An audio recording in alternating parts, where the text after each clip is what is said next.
Socioeconomic status is comprised of influential variables associated with education, income, and occupation. When a household ranks low in these categories, poor health accompanies.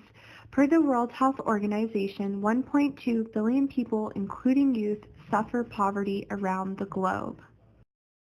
The child is the center and genetics are the foundation. Parental caregiving, peer relations, and environmental exposures relay to the child. These incidents occur at home, school, and in the neighborhood. Like a feedback loop, the child's health is responsive to these influences in a uni-bi-directional way. Determinants such as genetic and biological factors, family behavior, lifestyle patterns, environmental exposures, and healthcare are agents coinciding with low SES that can ensue disturbances in physical and cognitive development of infants, children, and adolescents. Low birth weight under 5.5 pounds results from fetal growth restriction, which may lead to infant mortality or chronic disease. If low birth weight newborns escape these prognoses, they are still at risk for heart-brain damaging conditions, such as respiratory distress syndrome, intraventricular hemorrhage, or patent ductus arteriosus. California, 2015, it was found that low-income white and black mothers had an increase of low birth weight infants over Hispanic mothers. Quebec, 2009, a similar study found less educated foreign mothers were less likely to have low birth weight infants compared to their more educated counterparts in Canadian Native mothers. Height is indicative that a child is growing properly. Brownlee refers to this as growth monitoring and promotion by strategic monitoring for underlying growth and health issues. A short stature in healthy children is no concern, but children too tall compared to parents could have an array of problems. Netherlands 2012 measured infants' birth to 24 months old. Maternal education was a factor. Low SES infants were shorter at 2 months. By 24 months, an accelerated growth made them taller 1 centimeter over the high SES group due to intrauterine exposures, daycare attendance, and feeding practices. Proper nutrition is critical for homeostasis and essential for growing and developing organismal structures. Poverty equates to less food available, resulting in stunting, but in the developed world, the bigger issue is obesity, where poverty equates to overconsumption of nutrition-lacking foods, putting families at risk for obesity. Most families aren't aware that obesity starts during infancy. ECLSB 2001 discovered formula-fed infants were at a double risk for developing obesity over the breastfed infants.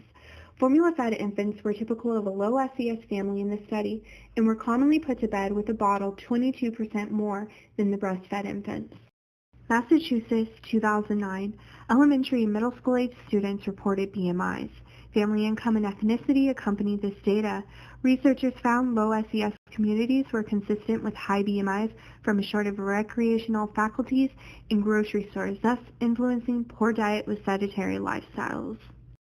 Federal surveys, NHANES and NSCH reported adolescent obesity rates have not changed from 2003 to 2010, erratic to the inclination of the 80s. Despite no change, low SES adolescents were still at an increasing rate in 2010, while the high SES adolescents were at a decreasing obesity rate. ARIS 2012 administered brain MRIs and literacy tests to healthy children. Researchers insinuate a low test performance and less gray matter volume correlated to low SES. Another study, 2014, confirmed the latter, but emphasized that child enrichment is a vital factor that can reverse low SES impacts on cognitive development.